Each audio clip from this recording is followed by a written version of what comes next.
Je vous invite à vous lever pour la lecture de la parole. Je vais lire dans Marc chapitre 1er et au verset 14.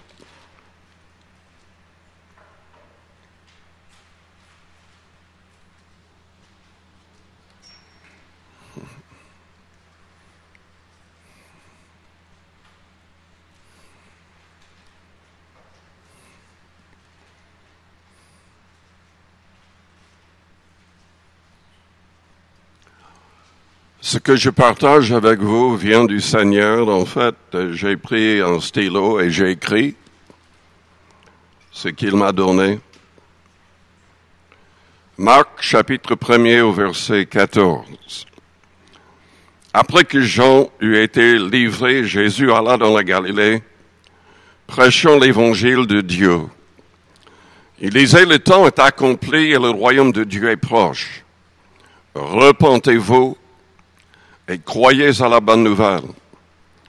Comme il passait le long de la mer de Galilée, il vit Simon et André, frères de Simon, qui jetaient un filet dans la mer car ils étaient pêcheurs. Vous vous souvenez que Simon, c'est Pierre. Jésus lui a donné le nom de Pierre plus tard. Jésus leur dit, « Suivez-moi et je vous ferai pêcheurs d'hommes. » Aussitôt, ils laissèrent leur filet et le suivirent. Étant allés un peu plus loin, il vit Jacques, fils de Zébédée, et Jean son frère, qui eux aussi étaient dans une barque et réparaient les filets.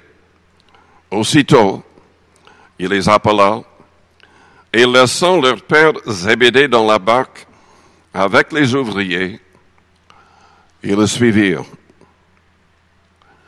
Est-ce que vous avez envie de vraiment suivre le Seigneur?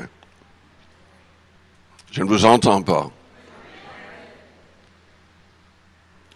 Est-ce que vous avez envie de devenir un pêcheur d'hommes suivant le Seigneur? Père Céleste, nous te louons, nous te bénissons ce soir. Nous te demandons d'agir au milieu de nous par ton Esprit Saint. Fais de nous des gagnants d'âme. Aide-nous à prier de la bonne manière, à être conduits par ton esprit véritablement. Que nous puissions permettre que tu parles au travers de nous. Je prie, Père, que toutes les personnes qui sont membres de notre Église, qui vont s'attacher à cette Église, deviennent de très grands gagnants d'âme. Seigneur, que chacun gagne des douzaines, des centaines et peut-être des milliers. Je te le demande, Père, au bon nom de Jésus-Christ de Nazareth. Amen. Vous pouvez vous asseoir.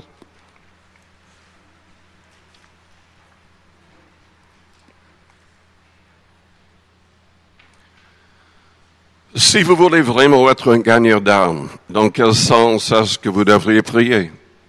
Dans quel sens est-ce que nous devrions prier ce soir?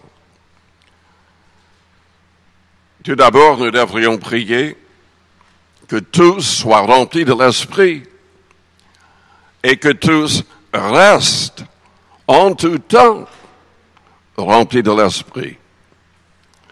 Jésus a dit dans Actes 1 au verset 8, vous recevrez une puissance, le Saint-Esprit survenant sur vous, et vous serez mes témoins dans le monde entier.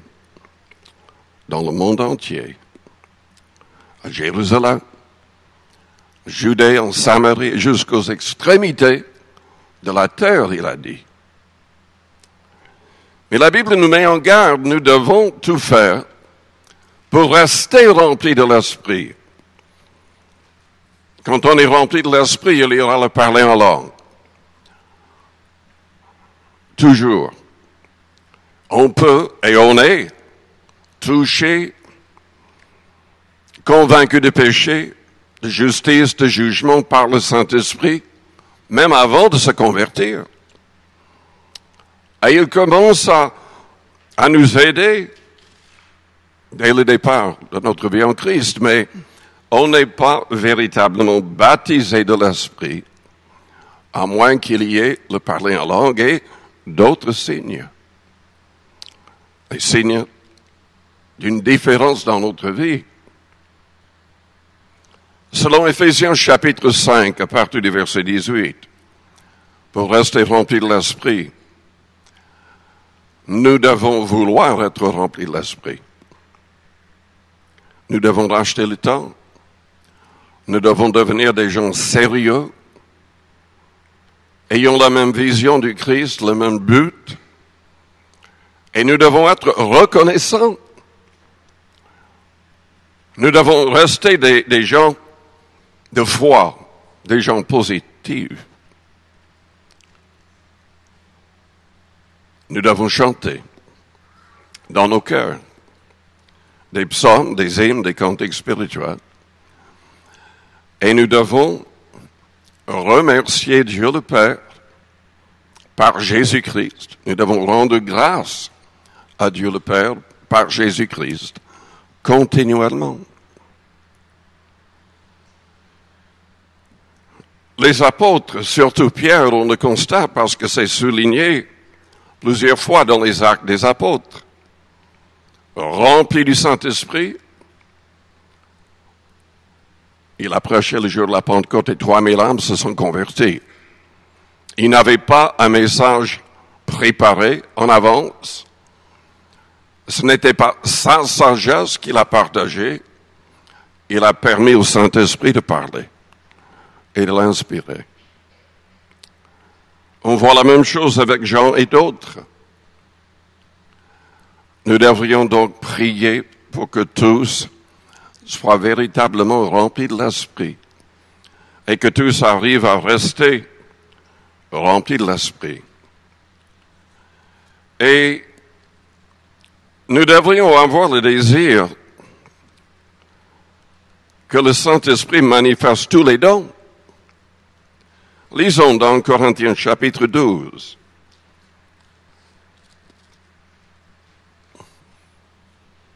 Aucun don ne devrait manquer. Il y a 9 dons mentionnés dans Corinthiens 12. Et Paul nous pousse à prier pour qu'aucun don ne manque dans l'Église. Au verset 7. À chacun, la manifestation de l'Esprit est donnée pour l'utilité commune. En effet, à l'un est donné par l'Esprit une parole de sagesse. C'est surtout en temps de danger pour confondre nos ennemis. En tout cas, Jésus et les apôtres ont reçu cette sagesse pour éviter de graves problèmes. À un autre, une parole de connaissance. Jésus l'a manifesté avec la femme en Samarie. Il lui a révélé des choses dans sa vie que personne d'autre ne savait. En tout cas, il ne pouvait pas le savoir en tant qu'étranger, mais le Saint-Esprit lui a révélé ce qui était dans la vie de cette personne. Et elle a cru à cause de ce don. À un autre, la foi par le même esprit. Nous avons vraiment besoin de foi pour gagner des âmes.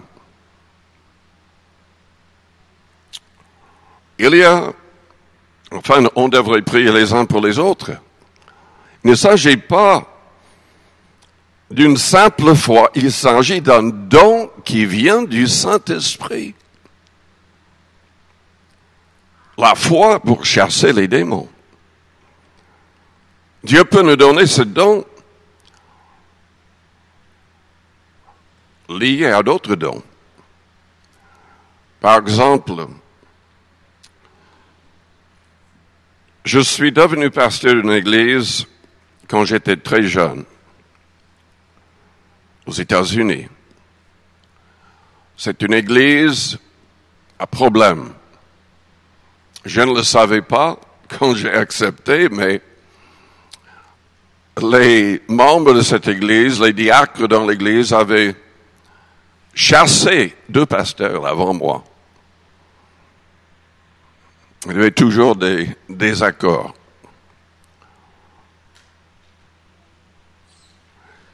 Il y avait très peu de gens, il y avait peut-être 25 personnes dans cette église. Mais à l'origine, l'église avait plus de 200. C'était un ancien membre du gang d'Al Capone qui s'était converti, qui avait commencé cette église. Et il avait plus de 200 personnes. Mais avec le temps, après son départ, cette église n'a jamais marché bien. Il y avait des problèmes dans les attitudes des membres de l'Église. Mais moi, j'ai commencé à jeûner et à prier pour que Dieu accomplisse des miracles, pour que ça réveille les gens dans l'Église et dans la ville. En fait, c'était une toute petite ville, un village, il n'y avait que 7000 personnes. Mais il y avait 50 églises évangéliques. Oui, il y a de très petites villes avec beaucoup d'églises là-bas. Malheureusement, toutes les églises qui se disent évangéliques ne sont pas évangéliques. Malheureusement, très loin de là. Et peut-être dimanche, je vais en parler un peu. Parce que, vous savez, la Bible avait prédit que l'Église tomberait dans un état d'apostasie avant le retour du Christ. Le problème n'est pas simplement chez les catholiques. Le problème est chez les protestants, les évangéliques et plein d'autres groupes. Et nous devons vraiment veiller sur nous-mêmes pour rester dans le contexte de la saine doctrine.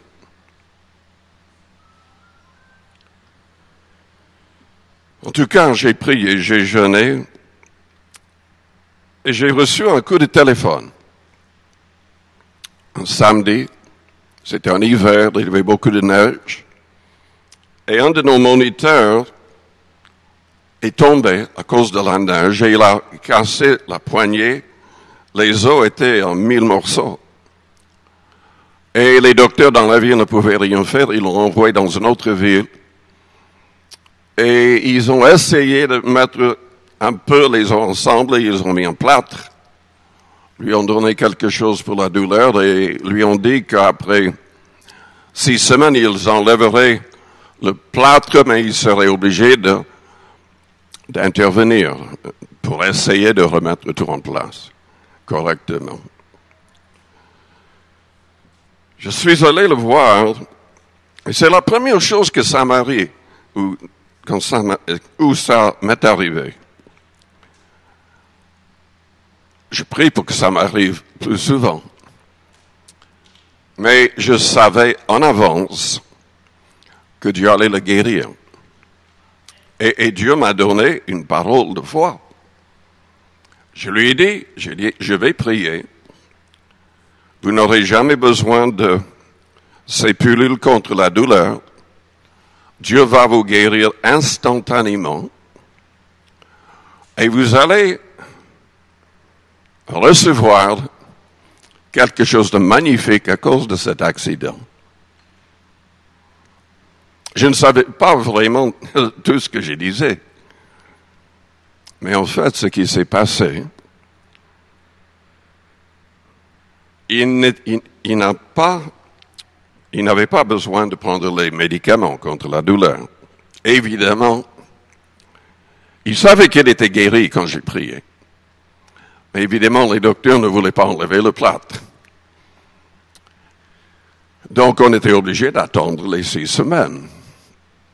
Mais pendant ces 6 semaines, il pouvait venir et rester pour les réunions parce qu'il ne pouvait pas travailler. On avait 2 personnes dans l'église nouvellement converties, qui travaillaient pour Kellogg's, qui font les céréales. Ouais. Et ils travaillaient de nuit. Ils venaient quand même à l'église. Ils travaillaient presque toute la nuit de samedi, mais ils étaient là. les dimanches matins, mais ils ne pouvaient pas venir en semaine. En tout cas, ils ne pouvaient pas rester pour les moments de prière. Qu'est-ce qui s'est passé? Il est resté. Il a été baptisé de l'Esprit Saint avec le signe de parler en langue. Quand ils ont enlevé le plâtre, tout était parfait. Et il m'a dit que, en fait, il avait plus de force qu'avant parce que c'était en fait la deuxième fois qu'il s'était cassé le même poignet.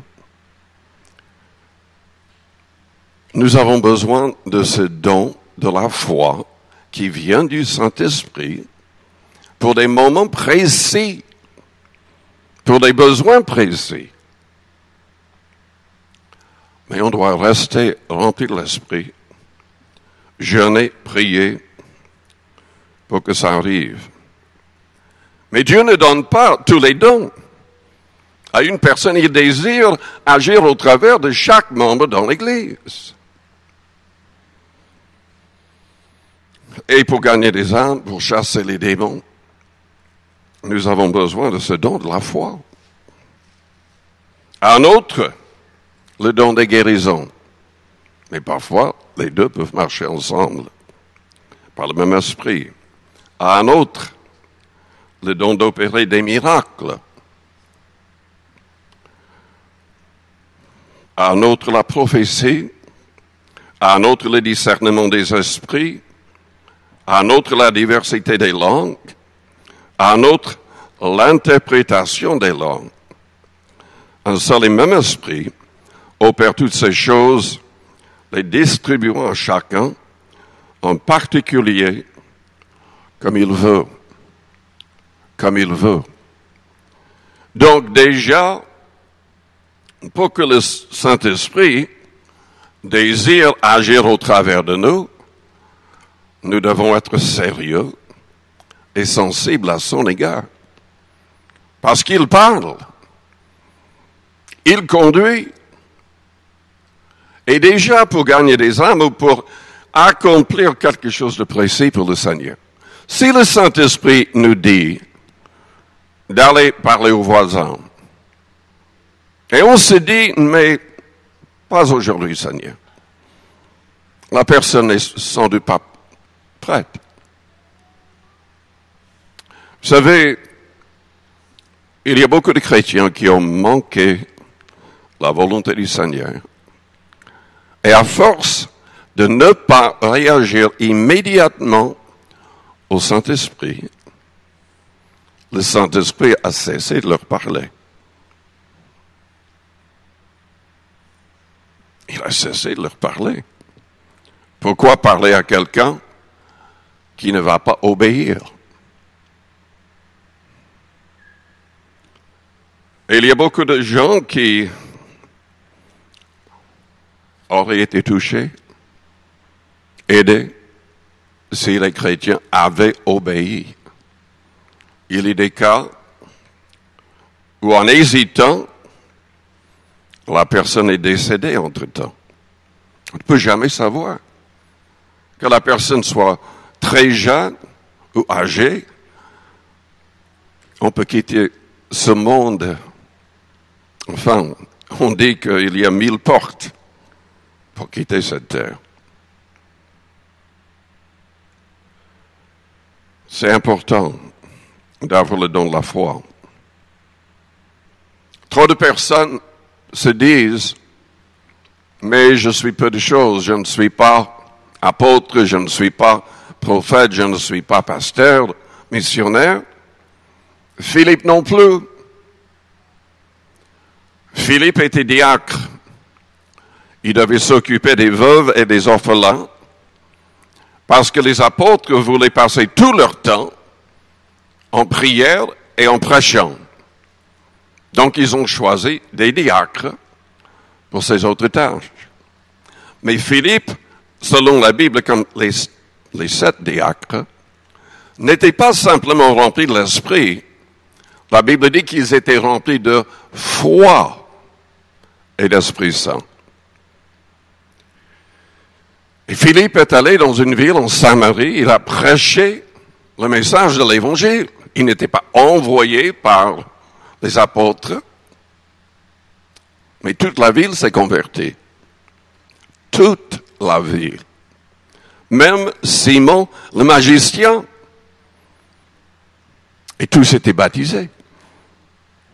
Parce qu'il chassait les démons, il y avait des guérisons, et tous croyaient.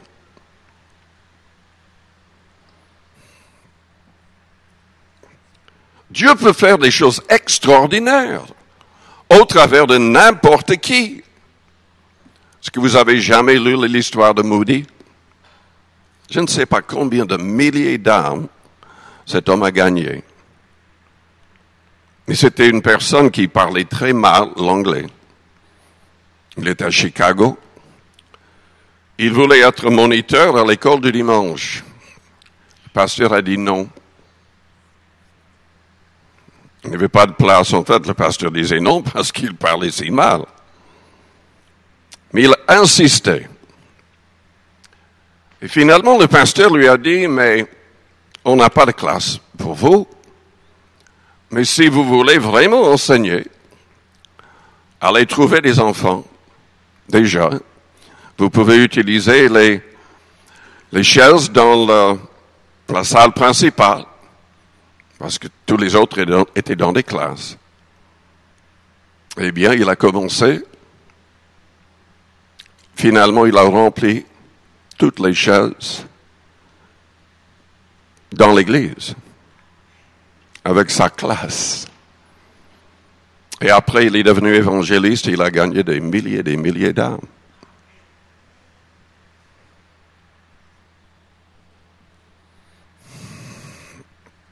On doit avoir à cœur les âmes et on doit avoir la foi pour les gagner. Et on a besoin de demander la sagesse divine. Jacques en parle au chapitre 1er. Il nous dit de demander cette foi sans douter. Sans douter. Et selon Proverbe chapitre 11, verset 30, le fruit du juste est un arbre de vie, le sage s'empare des âmes. Vous voulez gagner des âmes, il faut de la sagesse. Il faut la sagesse divine. Et nous devons demander cette sorte de sagesse avec une pleine foi. Nous devrions demander que le Saint-Esprit nous rend sensibles pour entendre sa voix. En suivant le Saint-Esprit, on suit le Christ. Suivez-moi et je vous ferai pécheurs d'hommes. Ézéchiel devait être sensible pour entendre la voix de Dieu. Dieu lui a dit dans Ézéchiel 33, verset 7, « Je t'ai établi comme sentinelle. Tu dois écouter la parole qui sortira de ma bouche et les avertir de ma part. » De ma part. Donc nous devrions prier dans ce sens, que Dieu nous rende sensibles pour entendre sa voix. Nous devrions prier pour que Dieu nous aide à rester humbles. Il y a beaucoup de chrétiens, beaucoup de pasteurs, beaucoup d'églises qui ont été bloqués à cause d'orgueil. Et on peut être complètement éloigné de Dieu par l'orgueil spirituel. On ne veut écouter personne. On croit être plus saint, être plus en contact avec Dieu que les autres. On commence à croire que nous comprenons la Bible mieux que tout le monde. Vous n'avez qu'à lire la 3e épître de Jean, l'apôtre. Vous constatez qu'à cette époque, les apôtres avaient ce problème avec les gens qui ont été choisis comme responsables de l'Église. Il y avait un responsable d'une Église locale qui était tellement rempli d'orgueil qu'il voulait tellement être à la première place qu'il ne voulait plus recevoir même les apôtres eux-mêmes. Il ne voulait pas recevoir qui que ce soit. Il voulait prêcher lui-même, il voulait être en premier en tout.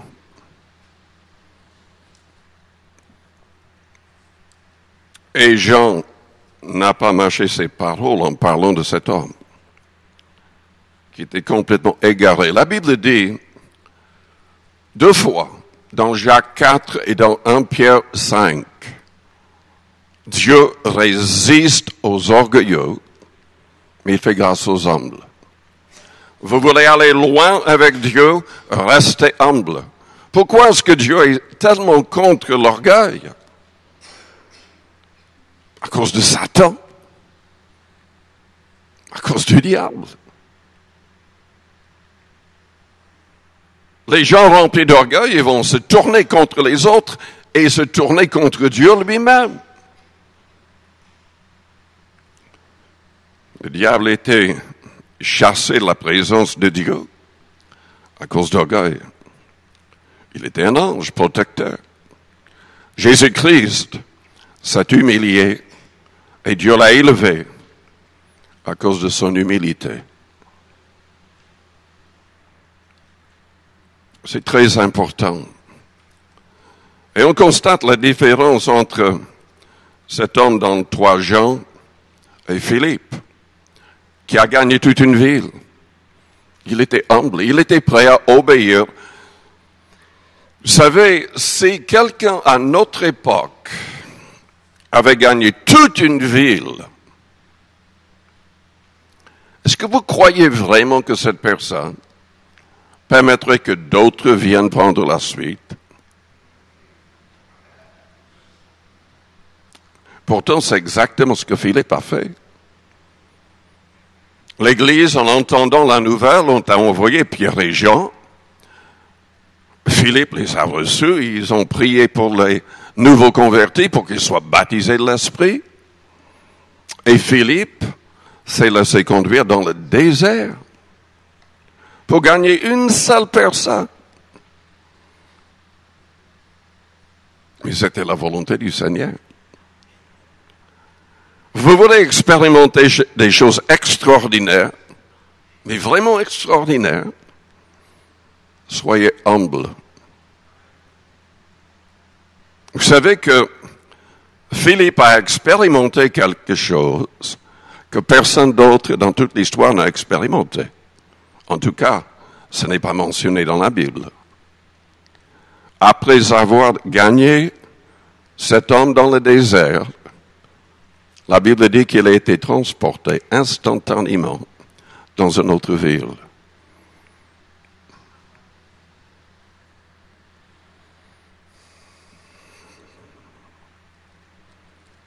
Nous devrions prier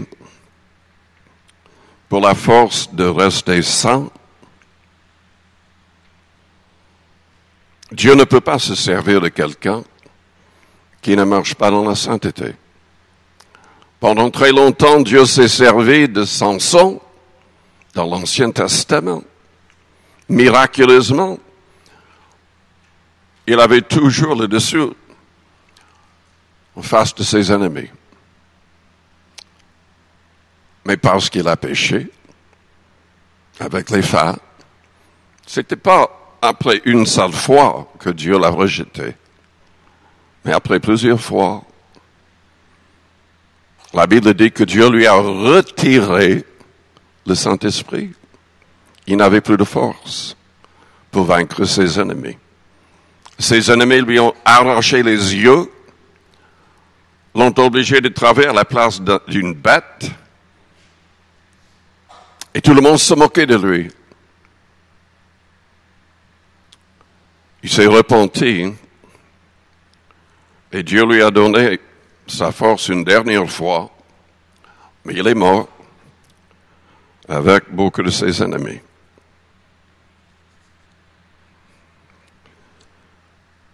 nous devrions toujours prier que Dieu nous aide à rester saints, afin d'être un modèle.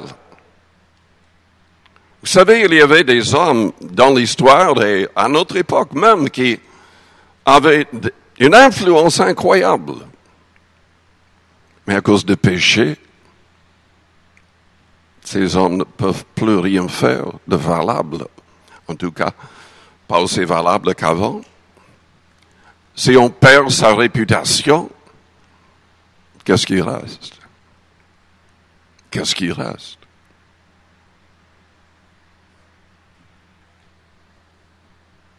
Dans 2 Timothée, chapitre 2,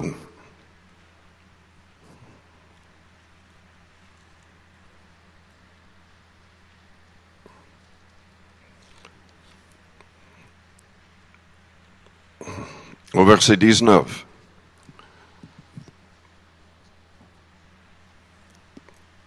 Je ne sais pas si vous comprenez, mais quand Paul a écrit à Timothée et à Tite, ces 2 hommes,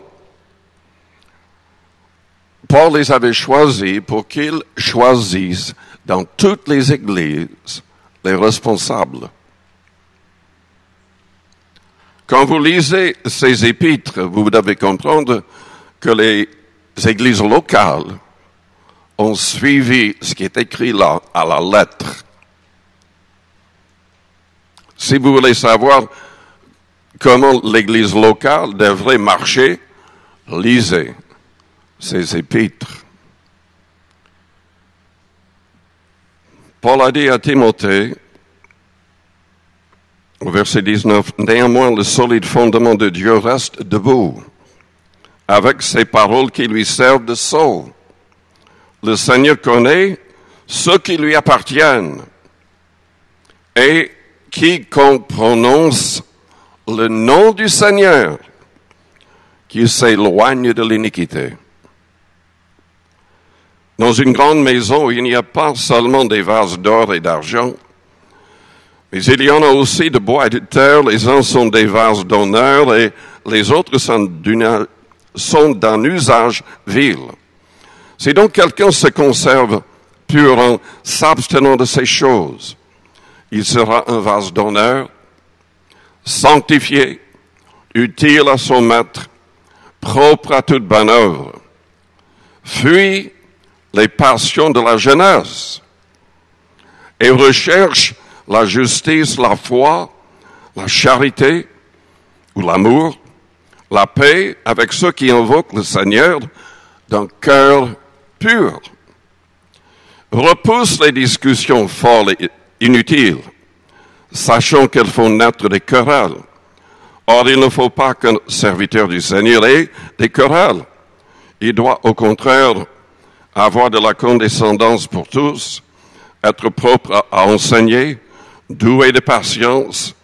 Il doit redresser avec douceur les adversaires, dans l'espérance que Dieu leur donnera la repentance pour arriver à la connaissance de la vérité, et que revenus à leur bon sens, ils se dégageront des pièges du diable, qui s'est emparé d'eux pour les soumettre à sa volonté. Oui, nous devrions prier pour la force de rester saints. Car vous pouvez être la personne la plus éloquente du monde, mais si votre vie ne reflète pas ce qui est annoncé, ce qu'on dit ne vaut rien. Nous devrions prier pour que le Saint-Esprit nous remplisse de l'amour du Christ et de sa compassion. Il était ému de compassion, voyant les foules perdues comme des brebis sans berger. Il était troublé par les malades et il les a guéris. Il a pleuré au tombeau de Lazare, mais il a ressuscité. Nous devrions être animés de cette sorte d'amour et de compassion. Et nous devrions prier aussi que Dieu nous donne un plan pour gagner des âmes.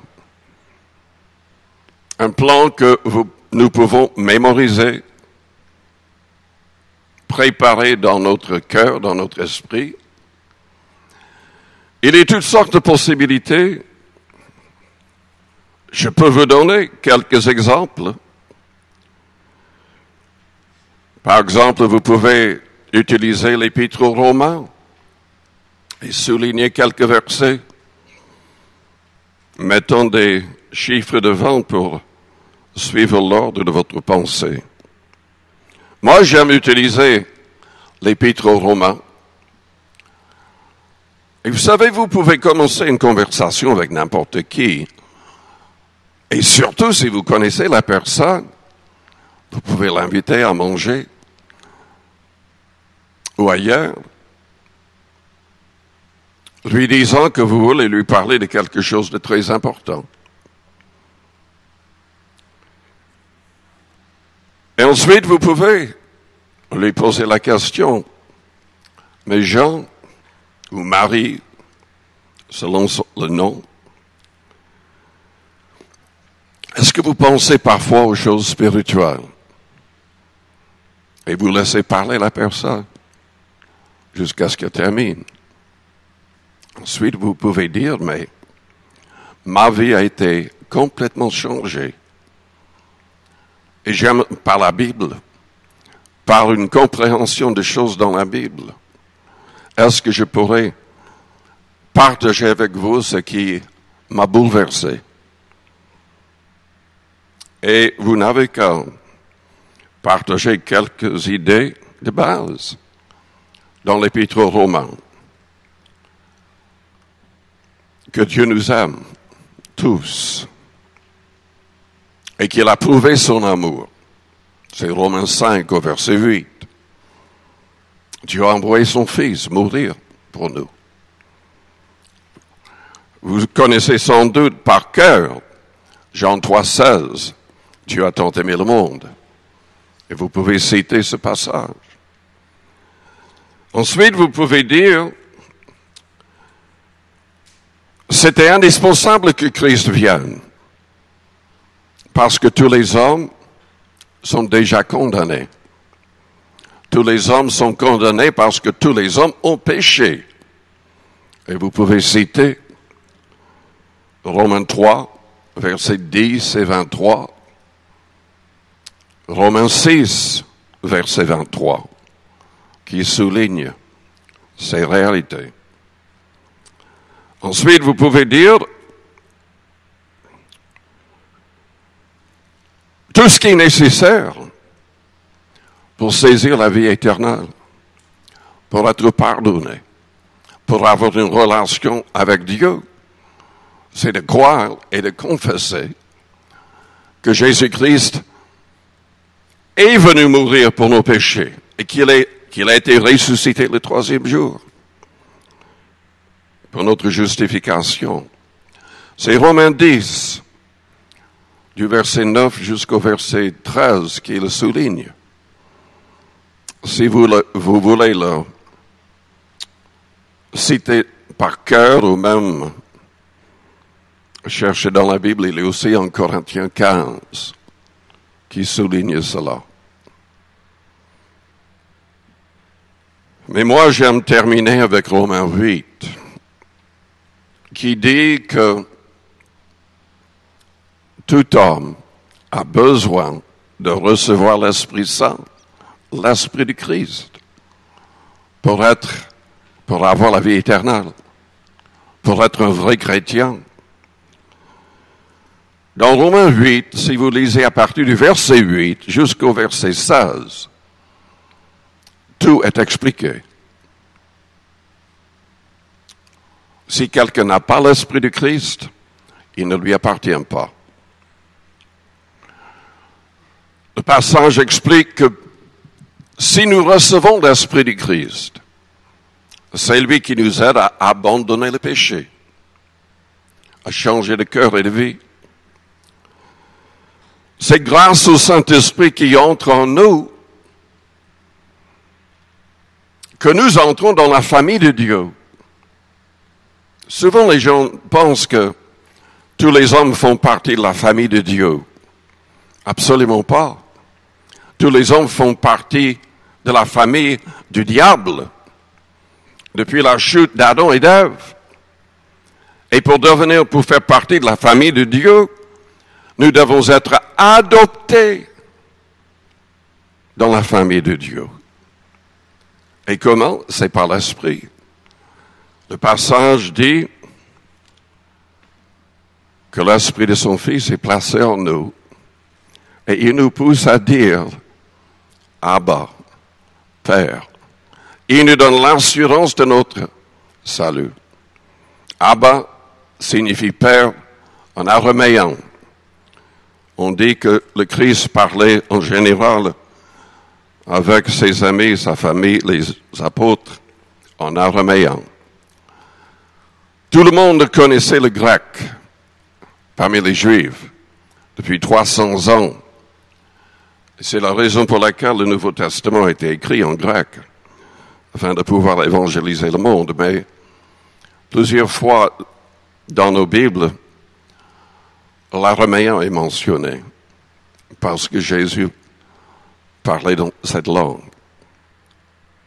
C'était une manière tendre de dire Père. Et le Saint-Esprit agit dans nos cœurs quand nous sommes réellement convertis. Il nous pousse à avoir confiance dans le Père Céleste et à aimer Dieu le Père. C'est une possibilité de plan. Dieu peut vous donner un autre plan qui serait plus facile pour vous. Mais c'est important d'avoir un plan.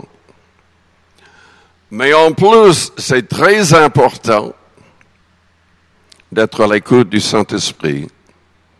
Parce que peut-être que le Saint-Esprit veut vous donner, selon la personne, un autre plan. Une parole précise pour cette personne. Comme dans le cas du Christ avec la femme samaritaine. Elle s'est convertie parce que le Saint-Esprit lui révélait des choses dans sa vie. Enfin, c'est ce que le Seigneur m'a donné à partager avec vous. Prions.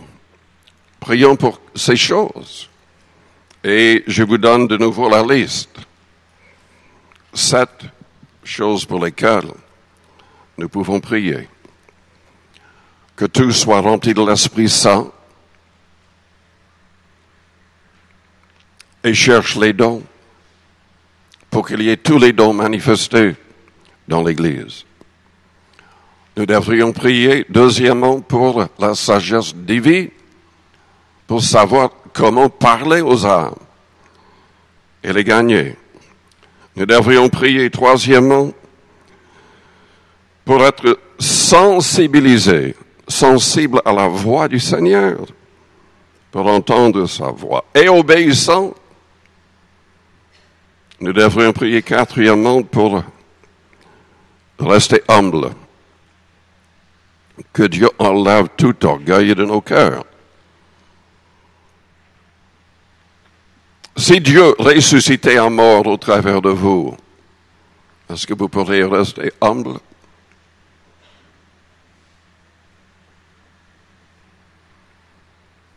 Nous devrions prier pour la force de rester saints, afin d'être des modèles, parce que notre exemple peut toucher et va toucher aussi. Sixièmement, nous devrions prier pour avoir l'amour du Christ et sa compassion. Et septièmement, nous devrions prier que Dieu nous donne un plan et son plan pour chaque cas précis. Amen. Élevez vos mains et vos voix. Prions pour ces choses, pour nous-mêmes et pour l'Église dans le monde. Nous avons besoin de son esprit. Nous avons besoin de son aide à tous ces niveaux.